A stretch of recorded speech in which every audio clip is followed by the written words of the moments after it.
প্রত্যেকের সাথে বিভিন্ন রকম হতো, কিন্তু আমি জীবনে দুজনকে ভালোবেসেছি।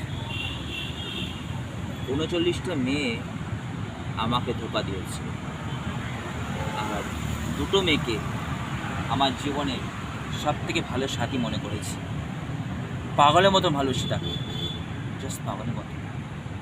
এক পূজারী যে বিবাহিত, যে তার সংসার ছেড়ে আসতে পারবে না, আর একজন কোচি যে তার স্বামী চলে যাতে সে সেই জায়গাটা এখনও পচে বসে আছে। সে তার নিজের রূপ নিয়ে এত সৌন্দর্য নিয়ে অহংকার বোধ করে না, সে অন্য কাউকে সেই জায়গাটা দেখতে পারে না।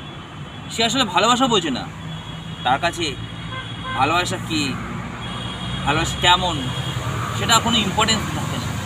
তার কাছে ইম্পর্টেন্স মানি, যেটা পূজারিনীর কাছে নয়। যেটা আমি পূজারিনীর কাছ থেকে 3 বছর ভালোবাসা পেয়েছি, আর